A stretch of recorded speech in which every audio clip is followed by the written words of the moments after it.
Hello everyone, myself Dr. Harisankar Singh. In this video, I will discuss the electrostatic boundary condition. Let's see the outlines first. In this video, first I will give the introduction to boundary conditions.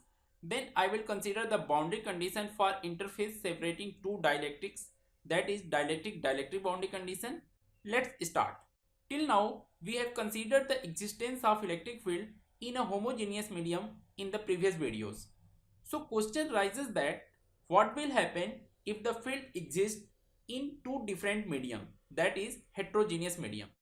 Here comes the solution.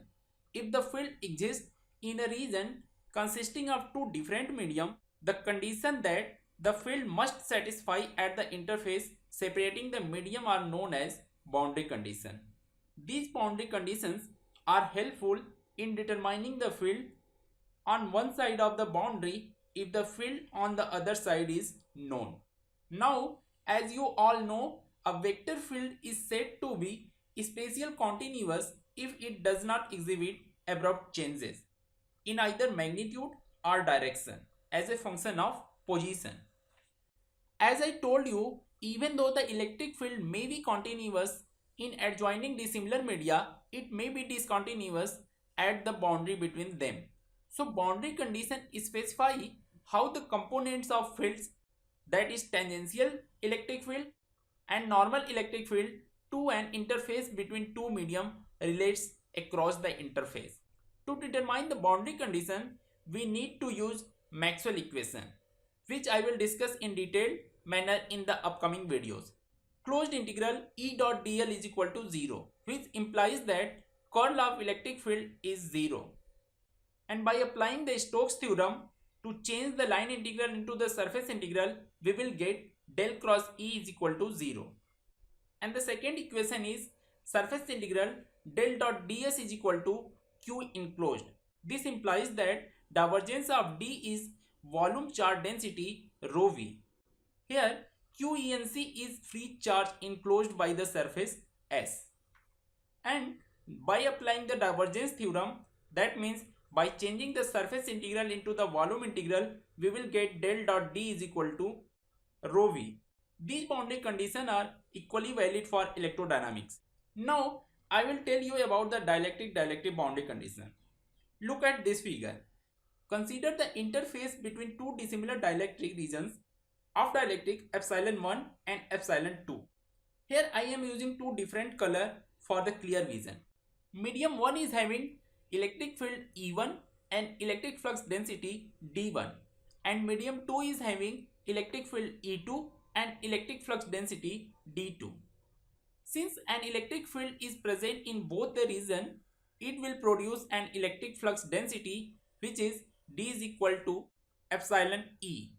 Here question arises, how are the field in dielectric region 1 is related to the field in region 2 so that they must satisfy the boundary condition.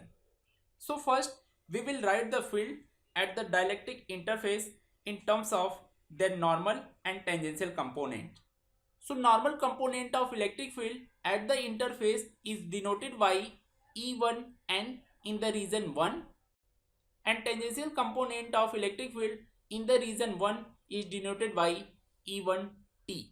So the resultant of electric field in the medium 1 is given by E1 is equal to E1n plus E1t. Whereas in the region 2, normal electric field is given as E2n and tangential component of electric field is given as E2t. So the resultant electric field in the region 2 will be given by E2 is equal to E2n plus E2t.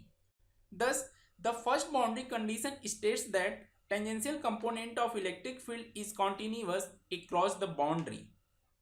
In other words, we can say E1t is equal to E2t, or you can say E1t RB is equal to E2t RB, where RB is any point on the boundary of dielectric interface. This means the tangential component of electric field at one side of the dielectric boundary is equal to the tangential component at other side. In other words, tangential component of electric field, that is ET, undergoes no change on the boundary and it is said to be continuous across the boundary. Similarly, we can consider the electric flux density on the dielectric interface in terms of their normal and tangential component. The second boundary condition states that normal component of electric flux density is continuous across the dielectric boundary. In other words, we can say d1 and rb will be equal to d2 and rb, where rb denotes any point on the boundary, that is dielectric interface. This means the normal component of electric flux density at one side of the dielectric boundary is equal to the normal component of electric flux density at the other side.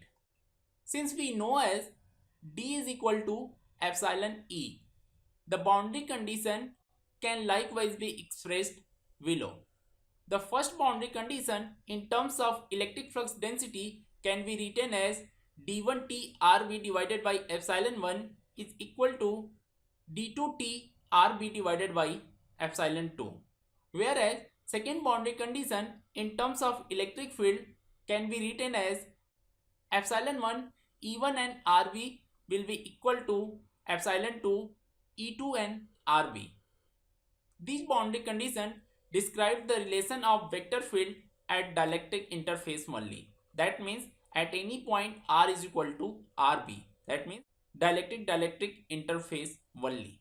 They say nothing about the value of fields at point below or above the interface. It is only valid at the interface of two dissimilar regions. In the next video, I will discuss the proof of this dielectric boundary condition. Thank you for watching this video.